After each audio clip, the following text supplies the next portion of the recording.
Beliau bilang, ya kalau ditugaskan oleh partai saya siap. Cuman yang perlu kamu harus tahu, saya ini legislator sejati, Nak. Dia bilang begitu. Oke. Kalau begitu, Pak, saya aja yang menjadi wali kota Samarinda, saya bilang. Kaget dia. Ya kan? Gimana caranya? 2019 akan ada pileg. Dan boleh nggak saya mau nyalek?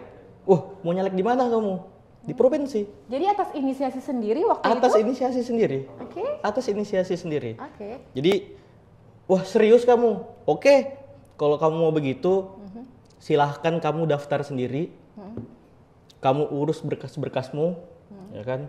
Saya tidak akan pernah mau bantu kamu.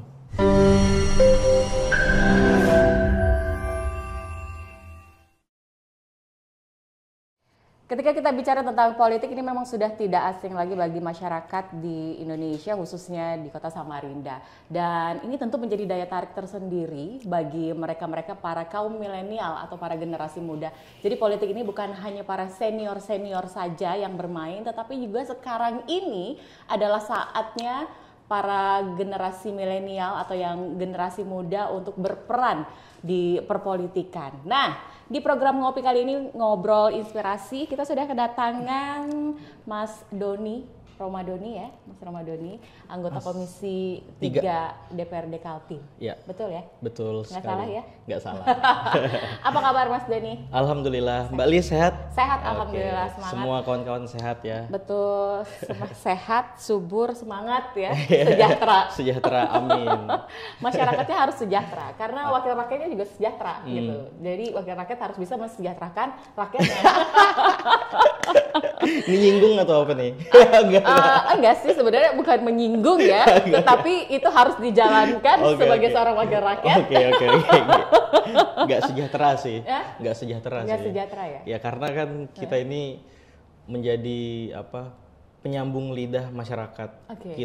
Saya juga nggak pernah merasa sejahtera secara apapun. Apalagi secara lahir batin.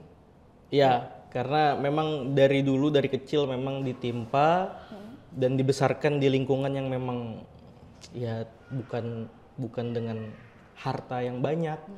Saya kecil lahir di lingkungan ya bapak saya itu dari nol lah perjalanannya sampai meninggal kemarin beliau, ya artinya tidak pernah merasakan kesejahteraan itu, makanya mendeklarasikan diri, mengabdikan diri untuk masyarakat agar bisa lebih sejahtera.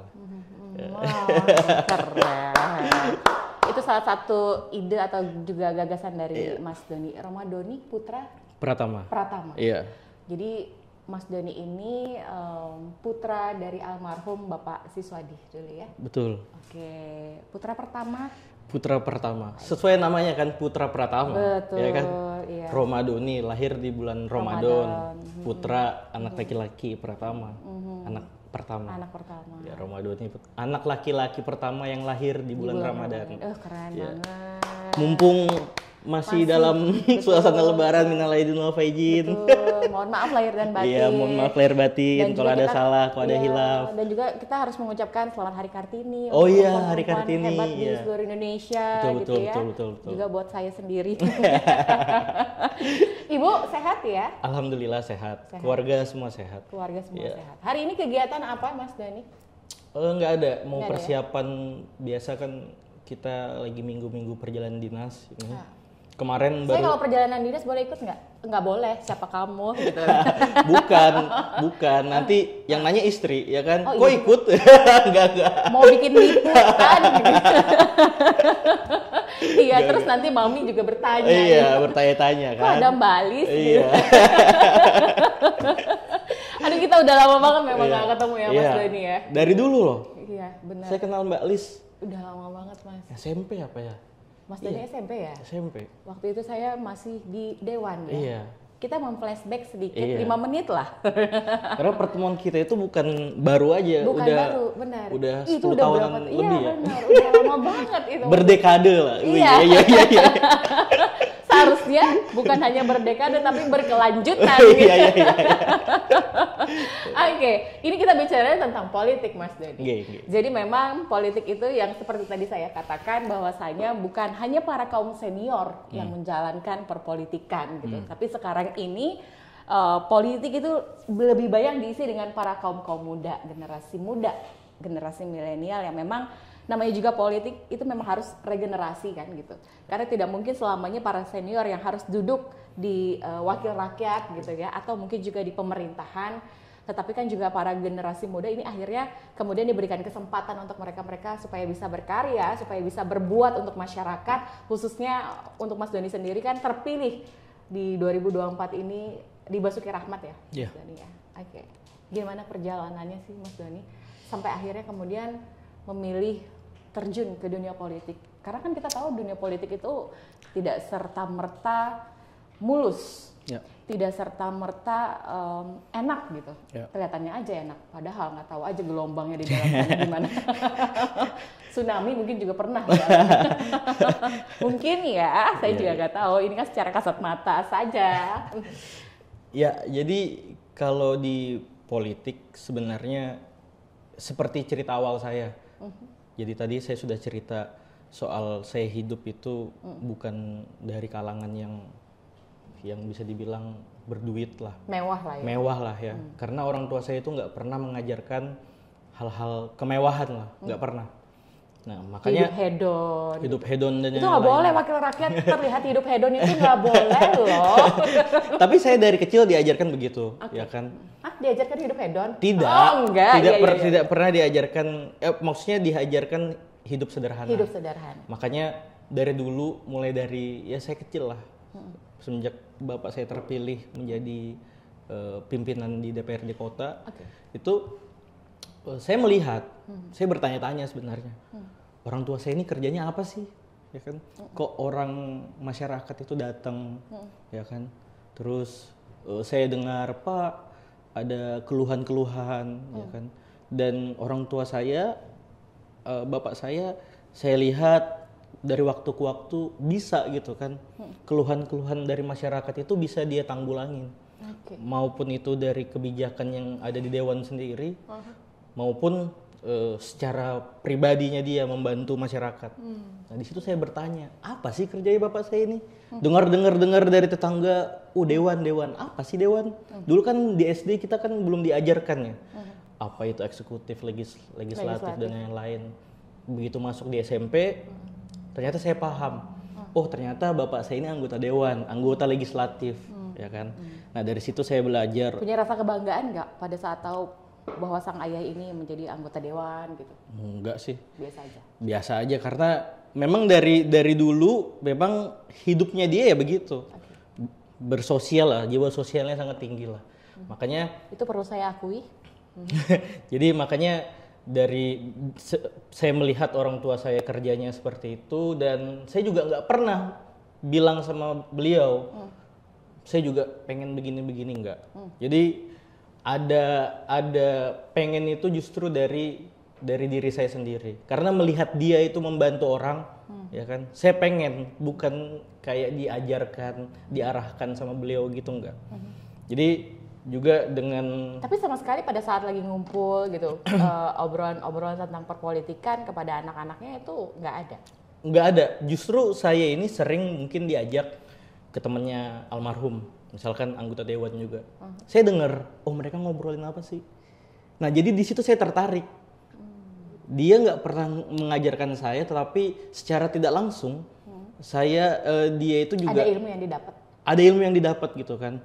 Saya ikut ini ketemu orang-orang, ya waktu itu di umur segitu saya ketemu orang-orang besar lah, bisa dibilang orang-orang besar sama Samarinda. Meskipun saya ini anak kecil, belum tahu apa-apa, tapi saya mencoba untuk mencari tahu dan meresapi. Oh ternyata hidup jadi anggota dewan ini baik kok, gitu loh, membantu masyarakat kok. Terus saya sering saya lihat seperti di TV. Dewan ini kerjanya tidur, nggak pernah kerja lah. Main HP pada saat paripurna, terus ya banyak lah kejadian-kejadian yang mendiskreditkan. Pokoknya yang kurang bagus lah. Tapi saya nggak ngeliat itu di orang tua saya, kan. Ya artinya disitulah yang menginspirasi saya dan akhirnya saya mencoba mencari tahu dari dunia perkuliahan. Saya aktif di organisasi. Terus dari situ saya belajar, oh ternyata aktif di organisasi dan kebetulan saya juga di kuliahan saya masuk partai politik kampus. Ya, jadi saya belajar lah di rumah saya itu namanya Partai Mahasiswa Pinggiran Fakultas Hukum Universitas Brawijaya. Dia seperti partai politik yang ada di kampus dan hanya di FHUB aja, nggak ada di lain, di Samarinda di mana-mana nggak ada. Nah jadi di situ seperti partai politik, ya di situ juga kami punya rival lah, ya seperti kawan-kawan HMI, kami gitu kan, berebutnya apa? Ya itu BEM, ya kan, Senat dan yang lain. Jadi seperti apa? Seperti apa sih, replika negara, cuman lingkupnya di kampus. Lingkup kecil. Lingkup gitu kecil, ya. ya. Nah dari situ saya belajar. Dari situ saya belajar, oh ternyata sama yang dilakukan ayah saya dengan apa yang saya lakukan di kampus ini sama, gitu kan. Oh gitu juga ya. Ternyata saya sudah juga menjajaki ini juga. Sudah mulai mendarah daging lah. Mendarah daging dari dulu ya kan, tapi menjajakinya pada saat dunia perkuliahan. Iya. Jadi kalau darah politik kan pasti ngalir. Betul. Kan, ya kan, mau tidak mau, suka tidak suka. Jadi kan. ada adrenalin itu juga terpacu, tertantang untuk terjun di situ. Nah iya, dari situ saya belajar, terus ya belajar kepemimpinan lah di sana. Dan di situ waktu itu pas saya sudah selesai KKN waktu itu tahun 2018, saya pulang ke Samarinda lagi libur. Terus saya tanya sama bapak, Papa ini sudah mau 4 periode loh di DPRD Kota Samarinda. Untung nggak ada batasannya menjadi wakil rakyat itu mau berapa periode? Sebenarnya kalau di PD Perjuangan ada batasan. Oh iya. Aturan partai ada. Aturan partai. Iya. Tapi aturan secara legislatif kan tidak ada ya? Secara legislatif tidak ada. Secara itunya tidak. Nah, terus saya tanya sama beliau, Papa kenapa sih, Pak? Sudah nama ada di masyarakat, insya Allah bagus, ya kan? Ya kalau untuk dana dan lain-lain bisa dicari lah. Kenapa Papa nggak mau calonkan wali kota Samarinda aja? Saya tanya begitu. Beliau kaget. Kenapa kamu bisa jawab begitu? Iyalah. Kenapa Papa nggak berani? Ya kan? Beliau bilang, ya kalau ditugaskan oleh partai saya siap. Cuman yang perlu kamu harus tahu, saya ini legislator sejati, Nak. Dia bilang begitu. Oke. Kalau begitu Pak, saya aja yang menjadi wali kota Samarinda, saya bilang. Kaget dia. Ya kan? Gimana caranya? 2019 akan ada pileg dan boleh nggak saya mau nyalek? Mau nyalek di mana kamu? Di provinsi. Jadi atas inisiasi sendiri waktu itu? Atas inisiasi sendiri. Oke. Atas inisiasi sendiri. Oke. Jadi, wah serius kamu? Oke.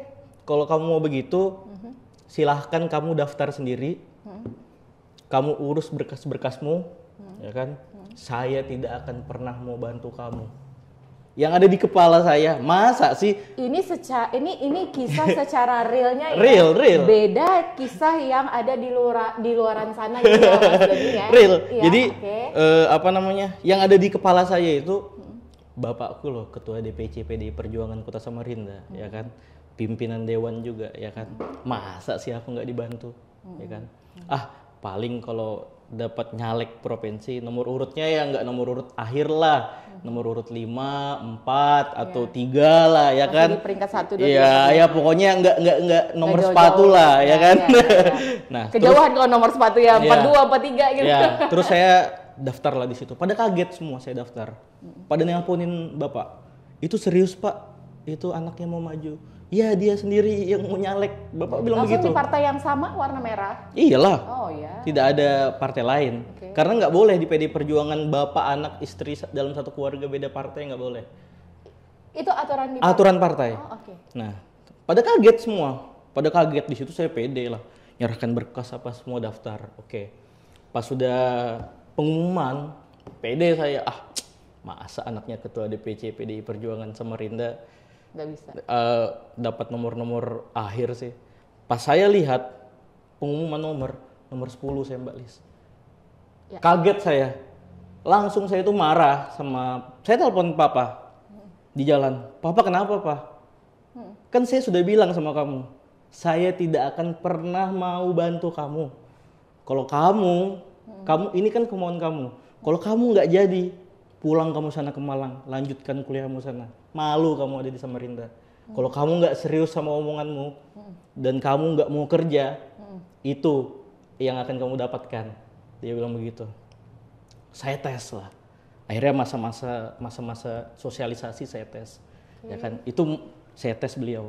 Jadi saya itu Mbak dari pokoknya jam 10 udah siap lah.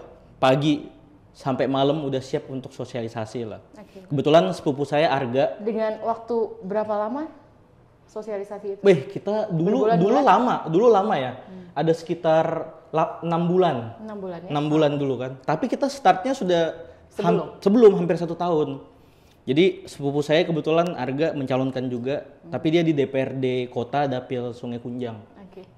Nah dari jam 10 sampai sore itu saya sosialisasi door to door di luar Samarinda Ilir, Kota Sambutan. Jadi saya keluar wilayah itulah jam 10. Bahkan kami itu pernah sampai ke Lokumbar, naik ke Tinting kita nyebrang. Ya, itu tahun 2018 akhir lah. Ya. Jadi kami itu memang ya saya itu benar-benar kerja dan saya pernah tes almarhum. Ya kan. Jadi saya lagi di nonton TV ya kan, udah siap aja saya kan, udah tes aja. Tiba-tiba dia lewat, nggak ngasih tahu saya sama sekali, naik mobil terus saya ditinggal dong. Pergi sosialisasi saya ditinggal. Dia nggak ngajak, Don ayo. Saya tes lagi besoknya begitu, ya kan? Begitu lagi dia, ya kan? Terus besoknya lagi. Mungkin sang bapak juga lagi ngetes anaknya ya? Enggak, memang dia begitu. Dia bilang, ya terus besoknya lagi saya masuklah ke mobil duluan kan. Loh, kamu serius kah? Mau nyalon begitu katanya, ya kan? Kulihat kamu diam-diam aja ini. Nggak gerak nggak apa. Oh ini kamu ikut saya berarti serius berarti, ya kan? Keliling sosialisasi berarti serius berarti ya. Ya udah. Jadi ya gitu dong. Kalau mau jadi anggota dewan, ya kan? Itu pada tahun 2019 ya? 2018. Pemilunya? 2019 iya. Cuman kan tahapannya kan sudah dari tahun 2018. Betul. Mulai dari bulan September 2018. Ya. Jadi selama waktu yang dikasih oleh KPU untuk sosialisasi, kampanye dan lain-lain, itu saya pergunakan sebaik-baiknya. 11.299 orang yang mengamanahkan suaranya ke saya, itu sudah saya salimin semuanya minimal 2 kali. Bahkan lebih orang yang terdata sama saya untuk memilih saya waktu itu sekitar hampir 25 ribuan sih. Di Samarinda. Ya, yang mengamanahkan saya 11.299 pada waktu itu. Itu semua saya salimin 2 kali minimal karena saya 2 kali ketemu mereka, sosialisasi ketemu mereka. Jadi saya tidak ya ngumpulkan data, telepon, belum pernah ketemu sama mereka gitu, minta tolong. Tapi saya ketemu langsung, face to face sama mereka. Saya minta tolong, Pak, saya minta tolong bantu saya biar bisa jadi anggota DPRD Provinsi Kaltim. Nanti apa yang bisa saya lakukan untuk RT ini, untuk wilayah ini, insya Allah amanah yang Bapak Ibu semua berikan pada saya tidak akan saya sia-siakan. Apakah mengikuti jejak sang ayah juga pada saat sosialisasi, mungkin secara pendekatan emosional kepada masyarakat gitu? Apakah mengikuti? Jadi begini, kita sosialisasi kan. Nanti ada fase di mana saya tampil lah. Ada tampil, dikasih panggung lah oleh beliau kan. Ya sambutan sepatah 2 patah kata ya kan.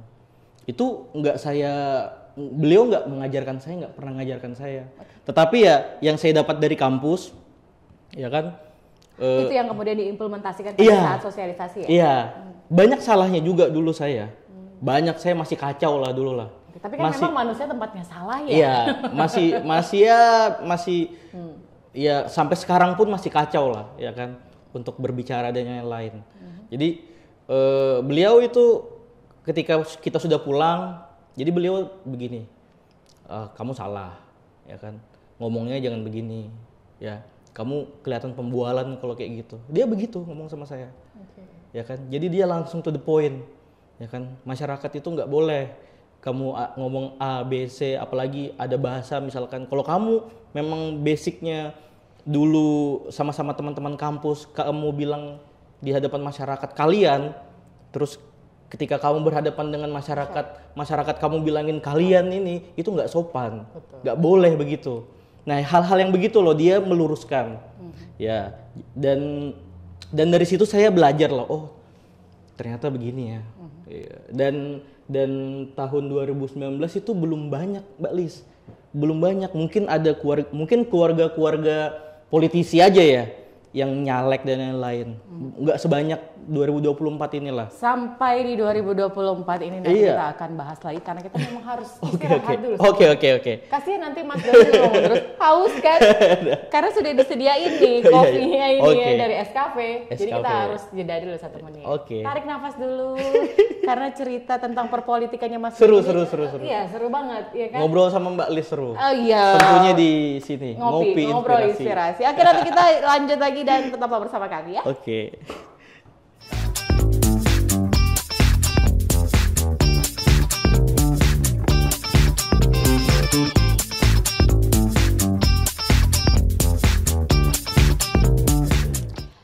Kita sudah di segmen kedua dan kita masih dengan Mas Doni. Di sini ceritanya seru ya. Tadi di segmen 1 bagaimana perjalanan politiknya Mas Doni hingga akhirnya dia memutuskan untuk bisa terjun langsung di perpolitikan, dan nasib ini memang bagus sekali ya. Garis tangannya bagus dan kemudian dia jadilah wakil rakyat di DPRD Kalimantan Timur gitu ya. Luar biasa sih, kita harus apresiasi. Kita harus tepuk tangan dulu di sini buat Mas Doni. Ya mudah-mudahan ini juga bisa menginisiasi kita semua, bisa menginspirasi, memotivasi para kaum milenial yang ada di Kota Samarinda khususnya gitu ya kan. Dan lebih luasnya lagi tuh di Kalimantan Timur, karena memang kalau kita bicara tentang generasi muda atau milenial ini kan tentunya mereka ini adalah cikal bakal para generasi penerus bangsa yang kemudian suatu saat mereka ini yang akan memimpin negara atau wilayah kita gitu. Kita nggak tahu nanti setelah dia jadi legislatif gitu, terus tahu-tahu nanti akhirnya di eksekutif. Amin. Kita orang tahu ya Mas Doni ya. Amin. Tapi memang pastinya orang-orang yang terjun di dunia politik itu tidak pernah ada rasa puas untuk mengabdikan dirinya kepada masyarakat, untuk mengabdikan dirinya untuk suatu wilayah. Betul nggak? Betul, cuman tergantung partai masing-masing sih. Karena kan partai mengatur kebijakan-kebijakan ya kan. Harus berapa periode ada di DPRD kota, provinsi, dan naik ke tingkatan yang lebih tinggi lagi, penugasan di eksekutif. Itu kembali ke partai. Makanya karena manajemen PD Perjuangan itu bisa dibilang yang paling bagus ya. Yang paling bagus di Indonesia ini. Makanya kami itu berani bilang bahwasannya semua kader itu adalah petugas partai karena kami tunduk di dalam aturan partai. Bu Megawati selaku ketua umum pun dia menyatakan dirinya adalah petugas partai. Dia tunduk oleh aturan yang ada ART dari PDI Perjuangan. Dia di tunduk, partai itu sendiri ya. Dia mengaku dirinya petugas partai, bukan ketua. Petugas partai yang diamanahkan menjadi ketua umum. Oleh semua kader. Jadi para kader itu adalah petugas partai. Iya, semua. Jadi saya nggak pernah malu. Mengakui itu saya nggak pernah malu. Karena kalau di partai memang petugas partai ya, tapi di luar dari perpartaian kan di sini sebagai wakil rakyat. Iya, karena bukan. Jadi begini, wakil rakyat, kita kan partai itu kan sekumpulan orang-orang yang berkumpul di suatu organisasi, suatu partai lah ya kan, dengan tujuan tertentu. Tentunya tujuannya itu baik gitu kan. Ya, ketika kita sudah mempunyai tujuan yang sama dan kita mau masuk mungkin ke dalam suatu pemerintahan maupun itu di eksekutif ataupun legislatif, tentunya kita tidak lupa akan tujuan partai ini dibentuk. Ya kan? Ketika kita sudah diamanahkan oleh masyarakat, tentunya masyarakat tuh kan suka atau ternyata tujuan si partai ini bagus untuk misalkan mensejahterakan petani, nelayan dan yang lain, ya kan? Artinya secara tidak langsung masyarakat itu sudah memberikan amanahnya untuk si orang atau si partai ini untuk melakukan halnya untuk mensejahterakan mereka gitu kan. Makanya ya itu ya bisa dibilang ya kita sedang bertugas ya kan oleh amanah masyarakat, tetapi di lingkup pemerintahan. Ya sama aja semuanya sih, semua petugas partai lah. Semua saya rasa partai-partai lain ya mungkin mereka pun sama ya kan, cuman mereka malu aja. Ya kan? Malu mengungkapkan. Kalau Mas Doni nggak malu dia. Kalau saya nggak malu, karena memang yang terjadi seperti itu. Realnya kan begitu. Oh iya. Ini juga ada realnya begini nih. Real pada saat Mas Doni kemudian terpilih menjadi seorang anggota DPRD Kaltim yang pada saat itu memang masih ada marhum Papa ya. Yeah. Oke. Jadi ada pernyataan atau ada statement di luaran sana, Doni itu masih muda. Kalau bukan karena sang ayah yang turut membantu suaranya dia tidak mungkin bisa jadi seorang wakil rakyat di DPRD Kaltim. Siapa sih dia gitu ya kan? Dia tuh karena anaknya gitu. Dia bisa duduk. Karena pada saat itu memang ayah Mas Doni, ibu ya? Langsung tiganya kan?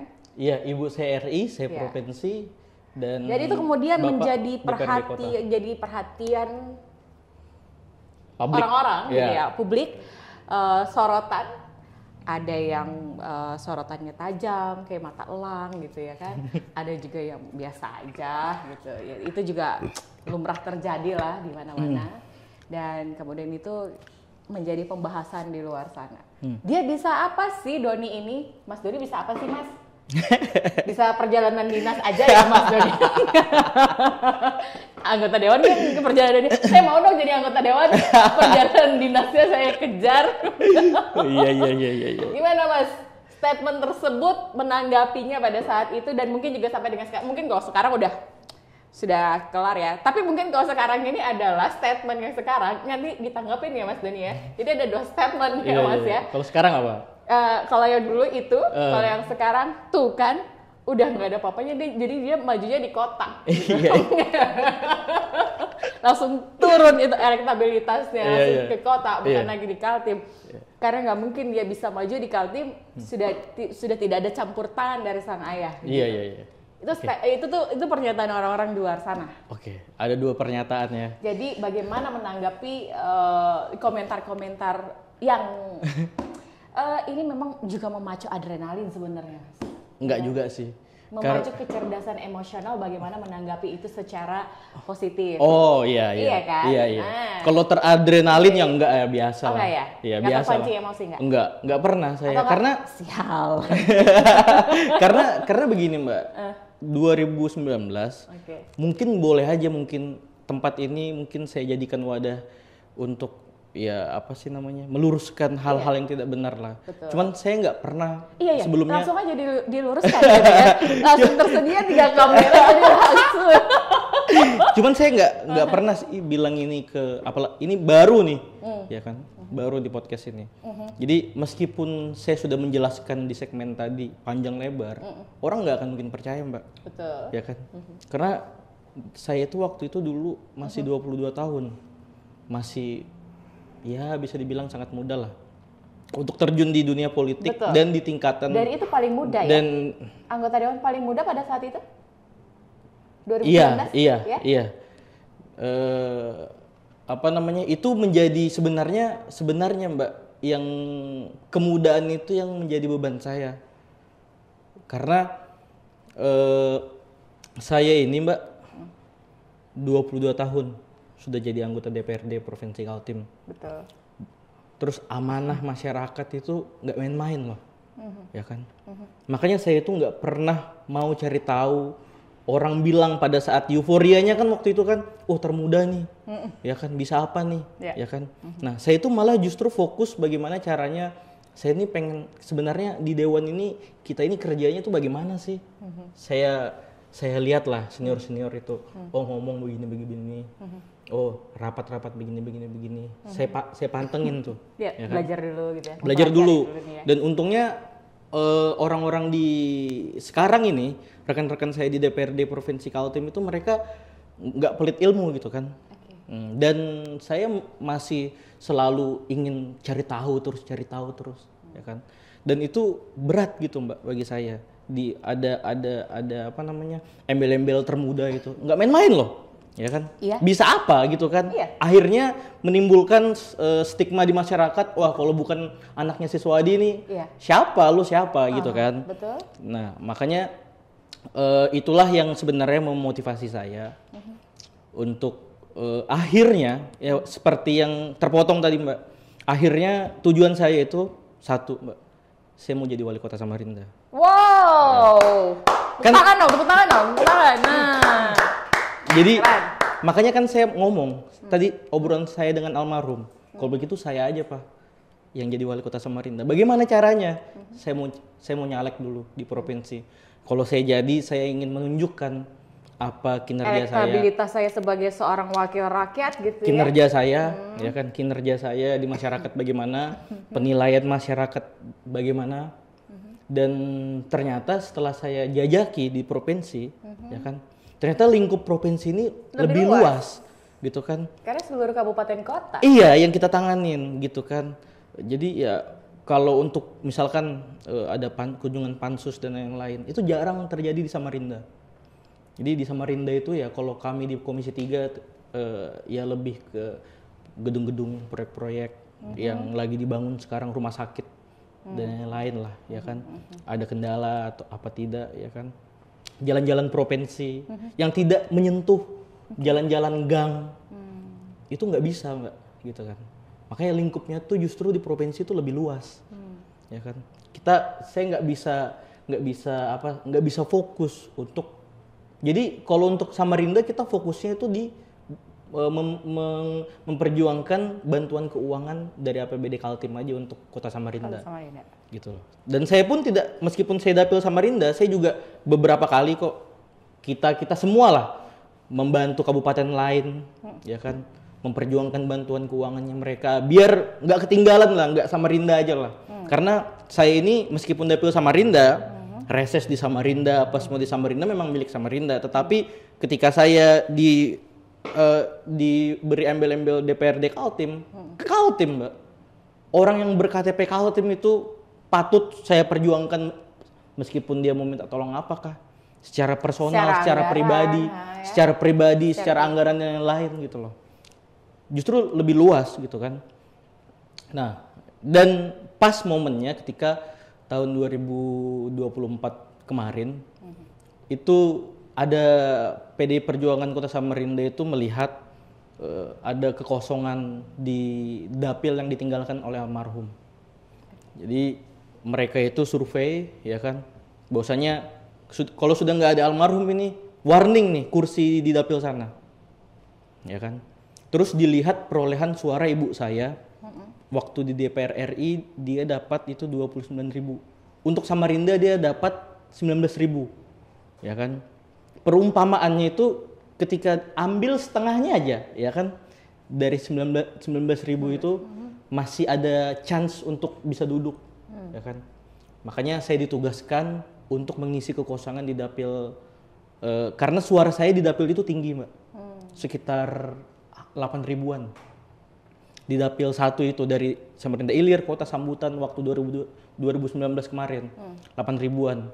Makanya saya ditugaskan untuk menjadi caleg DPRD Kota untuk mengisi kekosongan tersebut, ya kan. Dan ibu saya diturunkan jadi caleg DPRD Provinsi Kaltim di dapil Samarinda agar suaranya dia yang 19.000 dari RI itu tidak meleset lah gitu kan, setidaknya adalah yang dia dapatkan. Jadi sebenarnya tugas partai dan kebetulan yang saya inginkan pun, aku ini meskipun bapakku sudah nggak ada, apa obrolanku pertama itu aku harus tetap jalankan, ya kan. Ada atau tiada orang tua saya, mimpi itu harus tetap digapai lah. Makanya kok kebetulan partai menugaskan saya untuk turun ke DPRD kota karena saya melihat lingkup provinsi itu terlalu luas dan saya melihat lingkup DPRD kota itu ya lingkupnya Samarinda, kita bisa lebih luas lah, ya? Bisa fokus lah untuk Samarinda. Jadi dan cita-cita untuk bisa menuju wali kota itu juga bisa lebih dapat lah, itu yang ada di pikiran saya. Justru kalau ke provinsi itu lebih luas, justru yang di provinsi itu ya sekarang mantan bupati, ya kan, atau dia nanti akan nyalon jadi bupati atau wali kota, itu atau gubernur, ya kan. Siapa rekanan yang paling dekat sama Mas Dani di DPRD? Saya, Bang Syafruddin. Oh. Bang Syafruddin. Oke. Ya. Itu. Jadi ya sering dapat masukan dari Bang Udin juga lah. Boleh dong Bang Udin diundang ke sini. Boleh dong. Bang datang ke sini, Bang. Iya, Bang, boleh ya Bang Udin ya. Saya undang mau ya Bang Udin. Nanti saya minta tolong sama Mas Dani aja kalau gitu, karena saya nggak punya channelnya ke situ. Oke, berarti itu ya, jadi begitulah. Jadi jawabannya ya untuk meluruskan apa tadi statement-statement itu ya Mas Dani. Nggak ada yang harus diluruskan sih sebenarnya, Mbak. Biarlah orang-orang itu menilai. Biarlah juga waktu sudah berlalu. Dan waktu pun juga sudah berlalu. Yang penting ya saya merasa ketika 2019 itu nggak ada orang tua. 2019 ada orang tua yang mungkin dari segi keuangan dia mungkin bantu saya, operasional dan lain-lain. Tapi ada juga dong. Saya juga kuliah sambil cari uang juga, Mbak. Itu yang orang nggak tahu kan. Jadi artinya untuk operasional saya jalan door to door dan lain-lain itu kan juga nggak 100% dari almarhum lah, ya kan.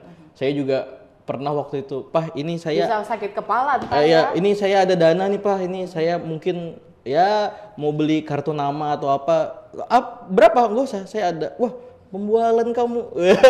Almarhum itu kayak gitu. Kamu uang dari mana? Loh, sudahlah, kan saya ini juga ya masa sih 100% papa semua kan begitu. Saya juga pengen juga kan nggak dari papa semuanya. Nanti apa-apa nanti kedepannya nanti ini papa terus anak siswadi ini memang ini kan. Iya, jadi dan melepaskan embel-embel itu, Mbak, itu memang nggak bisa. Kadang saya ini jujur, Mbak ya, saya ini ingin sekali. Di sini memang tempatnya jujur. Enggak. Jadi di 2024 ini, dari pasca dia meninggal sampai pemilu kemarin, saya justru ingin mau melepaskan embel-embel ini anaknya Siswadi ini. Tetapi nggak bisa. Yang nggak bisa itu masyarakat, Mbak. Betul. Karena mereka itu seneng dan mungkin kalau sudah melekat ya. Melekat karena jiwa sosial sang iya kayak ketika saya ketemu masyarakat itu kayak almarhum itu baru meninggal minggu lalu. Jadi nggak pernah memori di masyarakat itu terlepas. Ketika dia lihat saya, dia pasti ingat bapak saya. Orang gitu baik itu memang akan selalu dikenang, Mas Dani. Makanya saya itu mencoba melepaskan itu, ya kan. Bahkan pun saya ditanya, Mbak, baleho saya sendiri, ya kan. Nggak mau saya ada apa semua. Orang-orang tuh marah. Kenapa biar berbayang-bayang harus ada fotonya bapak lah, ya kan. Biar ya nggak tahu kenapa gitu loh. Mereka yang minta, Mbak. Jadi saya tuh justru mau melepaskan itu. Biar orang-orang nih tahu juga gitu kan. Oh, dia ini sekarang sudah berjuang sendiri gitu kan. Dan alhamdulillah saya benar-benar 2024 ini, Mbak, benar-benar saya berjuang sendiri. Ya kan? Tanpa mungkin ada masih embel-embel orang tua ya. Tapi saya benar-benar sendiri saya. Dan saya alhamdulillah, dan pertarungan di DPRD kota itu, Mbak, itu lebih luar biasa daripada provinsi. Gimana ceritanya, Mas Dani? Jadi perbedaannya adalah 2019 dan 2024. 2019 itu masih aman lah ya. Masih sedikit aman. Di 2024 ini dengan banyaknya jumlah para caleg pada saat itu pasti membuat Mas Doni, wah, nggak mungkin nggak ketar-ketir. Iyalah. Ya kan? Karena 2024 ini brutal, Mbak. Ya.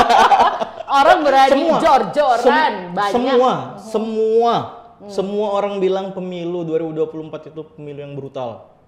Kalau dia berjuang sendiri, ya kan? Kalau dia ya mungkin masih apa namanya? Masih ada bantuan gitu ya? Ya hal-hal yang mungkin di luar yang disanggupin.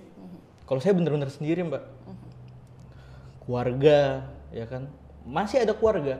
Orang-orang ini kalau boleh jujur ya ini orang-orang Mbak Lis tahu lah orang-orang di dekat papa saya itu banyak banget. Nggak ada yang bantu saya, Mbak. Iya kan? Mereka lupa ya? Mereka lupa, gitu kan? Oh itu udah biasa terjadi? Udah biasa terjadi. Iya. Tapi saya apalagi di politik, di parpol dan segala macam. Saya nggak baper lah, ya kan? Dan orang politik nggak boleh baper. Nggak boleh baper. Tapi itu yang terjadi sekarang. Dan orang-orang yang benar-benar yang memang ternyata dia ini memang benar-benar papa itu punya impact mungkin ke dia dan mungkin apa yang bisa saya lakukan meskipun tidak dengan dana tapi dengan pemikiran itu sudah sangat membantu saya gitu kan untuk berjuang sendiri gitu kan dan terbukti Mbak di 2024 ini dari 3 kursi yang ada di dapil 1 itu sisa 2 dan salah satunya itu saya ya kan dan memang benar-benar berarti partai itu melihat kalau misalkan saya bukan merasa saya ini seperti juru selamat ya, enggak. Tapi ketika mungkin saya masih di provinsi, mungkin di dapil saya ini cuma 1 kursi aja, Mbak. Dari 3 jadi 1. Gitu. Mungkin loh ya. Saking kebrutalannya di 2024. Saking brutalnya 2024 ini. Saya mohon maaf saya tidak merasa diri saya hebat atau karena saya itu PDI bisa begini, itu berkat kerja kita semua lah. Cuman mungkin partai itu sudah mensurvei, sudah melihat, makanya saya ditugaskan untuk turun di DPRD kota. Dan persaingan Mbak di DPRD kota itu lebih tahu nggak suara yang di TikTok? Iya Mbak. Iya. Karena provinsi kan lingkupnya Samarinda lebih luas. Jumlah caleg sama, ya kan?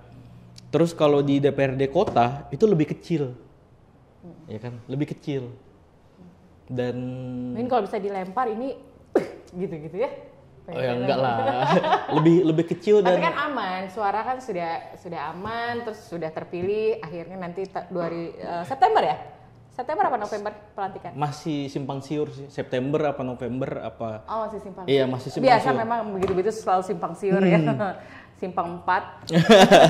Ya jadi ya begitulah. Jadi saya tidak mau kalau ada info-info yang tidak benar mau saya luruskan ya enggak lah. Cuman saya mau berbicara sesuai kejadian aja.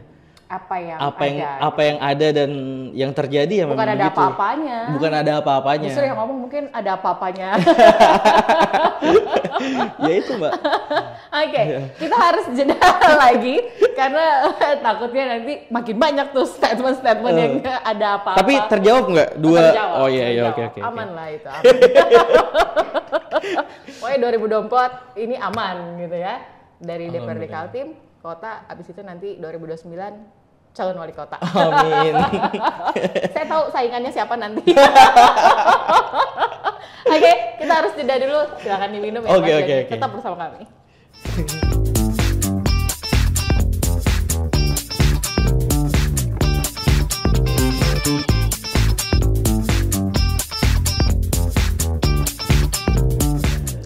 Oke, kita nggak terasa udah di segmen terakhir di sini Mas Doni dan aduh seru banget ya program Ngopi kali ini. Kedatangan Mas Doni ini selain curhat juga memberikan informasi yang terupdate lah ya. Apa informasinya? Informasi-informasi yang mungkin banyak yang belum tahu gitu ya. Jadi ceritanya yang seperti tadi itu kan juga sedikit informasi. Informasi yang inspirasi lah. Oke. Tapi kalau di segmen terakhir ini mungkin kita cuma pengen tahu apa kira-kira dari Mas Doni sendiri yang kemudian ini kan sudah di tahun kedua ya, maksudnya 2 periode gitu ya, bakal 2 periode untuk di dunia perpolitikan gitu. Kita pengen tahu nih dari Mas Doni sendiri tentang sistem perpolitikan di Indonesia ini seperti apa, apakah sudah berjalan sebagaimana mestinya atau ada yang perlu dirubah begitu? Kalau untuk Mas Doni sendiri? Eh, kalau kalau bicara ini agak berat sih Mbak, karena beratnya kenapa? Karena kalau sistem politik di Indonesia itu, kalau kita berbicara pemilu, ya kan politik itu bagaimana caranya untuk masuk ke dalam sistem, ya, dan kita bisa dengan tujuan dari suatu partai atau tujuan pribadi itu bisa merubah sistem tersebut melalui legislatif ataupun eksekutif gitu kan. Jadi sistem di Indonesia ini yang saya lihat parah sih. Masih ada hal-hal yang memang nggak bisa untuk disembuhkan, ya kan? Seperti ya mungkin masih terasa euforia pilpres, ya kan? Kita lihat hari ini, ya kan, putusan MK, ya kan? Akan nonton nggak nih live-nya? Jam berapa ya? Ya, ini kan kita masih podcast. Deg-degan. Ya kan? Deg-degan ya? Ya enggak, artinya ketika saya nonton itu kita bisa melihat, oh seperti ini loh Indonesia itu. Jadi kita bisa belajar. Ya Dan kan? itu udah nggak membuat kaget masyarakat Indonesia sebenarnya ya. Makanya terus-menerus Ya makanya kalau seandainya kita sudah masuk ke dalam sistem perpolitikan atau sudah masuk ke dalam eksekutif melalui jalur politik, itu ketika kita sudah mendapatkan suatu kekuasaan, itu janganlah terlalu mementingkan diri sendiri. Dan saya rasa ketika kita berbicara Indonesia, lingkupnya lebih luas, masyarakat kita ini banyak yang harus kita cerdaskan, ya kan? Harus kita sejahterakan hidupnya. 278 juta orang yang hidup di Indonesia ini, bahkan mungkin akan lebih lagi. Dan di situ banyak Gen Z, generasi milenial yang 50% lebih, ya kan, dari 278 juta orang itu, ya tentunya menjadikan kasus di MK ini sebagai pembelajaran politik lah. Jadi kita jangan hanya dilihat kenapa kita bisa menggugat, ya kan. Jangan memposisikan kita sebagai orang yang digugat, gitu kan. Tapi lihat sebenarnya ada apa di sistem perpolitikan Indonesia itu. Jadi ketika kita sudah tahu, kita jadi bisa menyimpulkan, oh ternyata yang harus diperbaiki dari Indonesia itu seperti ini. Jadi masih ada hal-hal yang perlu dibenahi dari sistem perpolitikan Indonesia ini. Iya, jadi kita melihat itu, ya. Karena itu akan berdampak ke seluruh wilayah di Indonesia, iya, gitu pasti, ya. pasti. Oke. Dan itu tadi kan, apalagi kita ini akan menjadi provinsi. Kalau kita berbicara Kaltim ya, kita akan menjadi provinsi koridornya IKN. Ya, bukan IKN kita ini, koridornya, ya kan. IKN itu pemerintah pusat, ya kan. Ada kepala Otorita. Ada kepala otoritanya sendiri, bukan gubernur Kaltim yang turun ke sana kan. Jadi kita ini hanya provinsi yang ada di koridornya IKN. Nah, bagaimana kita caranya nanti itu ketika sudah ada perpindahan masyarakat yang banyak, ya kan, ke IKN, akan ada 2 juta orang tuh yang akan pindah ke IKN. Itu bagaimana caranya Kaltim ini bisa menjadi provinsi yang welcome, yang tidak tertinggal, dan terutama sumber daya manusianya. Iya, SDM-nya tidak tertinggal lah, ya kan. Makanya saya PDI Perjuangan Provinsi Kalimantan Timur itu ini pembelajaran juga. Jadi kami menginisiasi membuat Perda Pendidikan Pancasila dan Wawasan Kebangsaan. Kebetulan ketua pansusnya saya. Oh. Ya. Jadi kami ingin ketika nanti ada perpindahan gelombang masyarakat ke IKN ini, kami tidak ingin mereka itu justru membawa budaya-budaya di luar Kaltim yang bisa menyelenehkan yang ada lah. Jadi untuk membentengi itu makanya fraksi PD Perjuangan bikin perda untuk ketika kita berbicara Pancasila, wawasan kebangsaan, pasti kita akan tetap ingat kepada Indonesia lah. Ya, kita tetap ingat tujuan bangsa dan negara kita melalui Pancasila dan wawasan kebangsaan kita. Itulah menjadi tameng terakhir kita sebagai warga Kalimantan Timur untuk ketika ada budaya-budaya luar itu yang masuk, jadi kita tidak terlena, kita tidak terjerumus ke budaya-budaya luar yang mungkin bisa memberikan dampak yang buruk, negatif gitu kan. Dan kami menyiapkan itu gitu kan. Ini sebagai pembelajaran bersosial, sebagai pembelajaran politik juga. Bahwasanya sebenarnya kami ini juga sudah kerja kok. Cuman buat apa kita ini kerja, tapi memang nanti aja, tunggu aja apa namanya. Kalian nanti akan ngerasain sendiri kok apa yang sudah dikerjakan oleh pemerintah terdahulu sampai sekarang, ya kan? Nggak perlu lah untuk dipublikasikan sebagai macamnya. Oh, aku udah kerja begini kok, ya kan?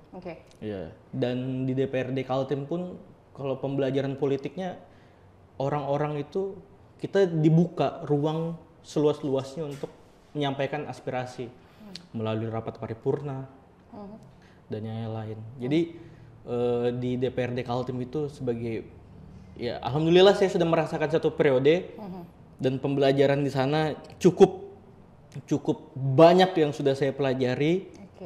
Dan mereka juga welcome ya. Ya, mereka juga welcome untuk ya begini ya kan, karena saya mungkin yang paling kecil kan, paling muda kan, Dinda begini ya kan.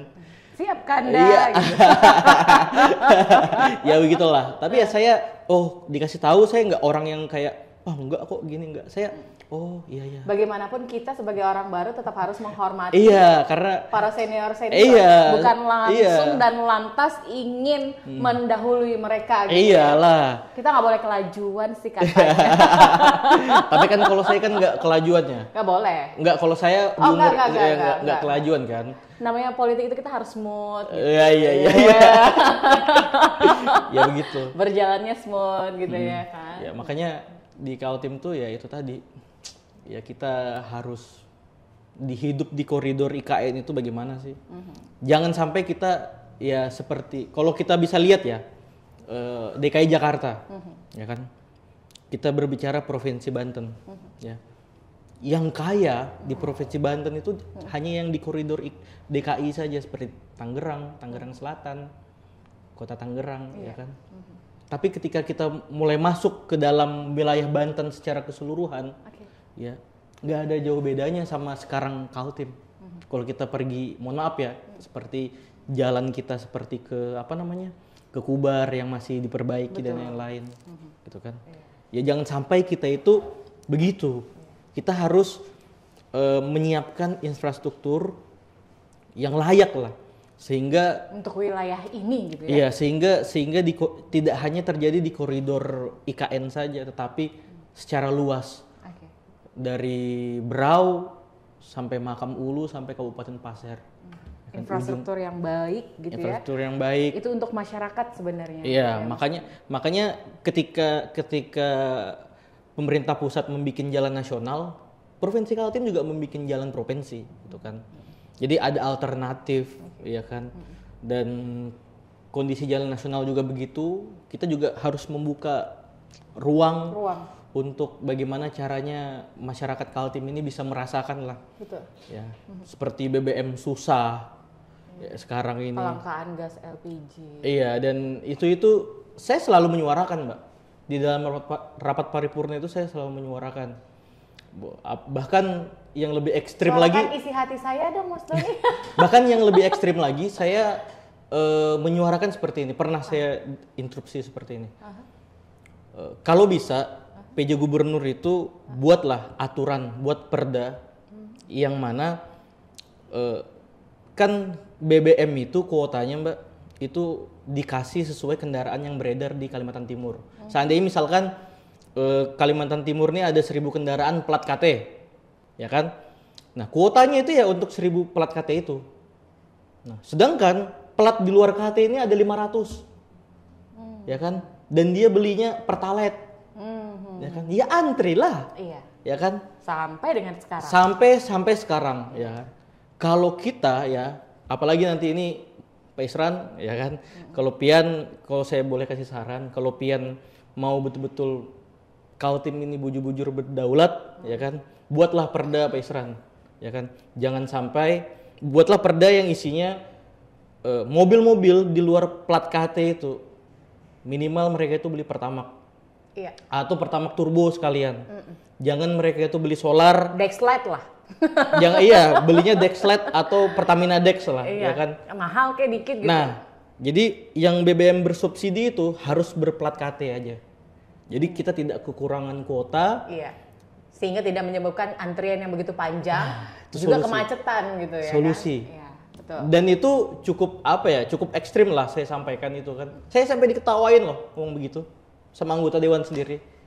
Cuman itu sebagai solusi ya. Kan kita kan berhak menyampaikan pendapat kan. Betul. Di dalam rapat paripurna. Harus. Tapi kalau saya merasa saya nggak ada salah dan itu fine-fine aja untuk diungkapkan, kenapa Ini enggak? juga untuk masyarakat. Ini kan? juga untuk masyarakat. Siapa Bukan tahu kepentingan saya, kawan-kawan bukan. semua setuju. Betul. Ya kan? Plat-plat luar itu jangan sampai lah beli Pertalite, ya kan?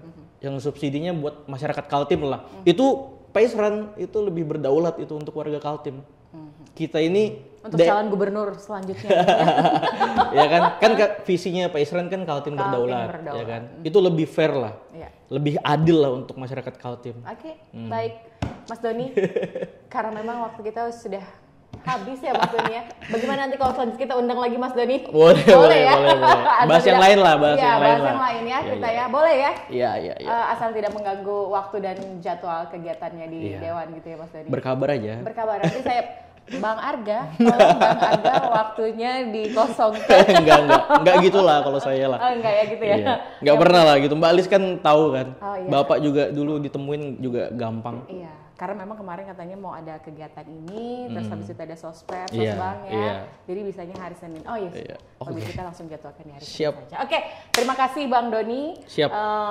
Jadi pemuda itu bukan hanya sekedar tampilan, tetapi juga harus kaya akan terobosan, juga gagasan, karena memang ini menyangkut Kota Samarinda, apalagi masyarakat ya gitu ya. Bagaimana mensejahterakan masyarakat Kota Samarinda sebagai wakil rakyat, itulah PR dari mereka-mereka yang kemudian berjuang di legislatif.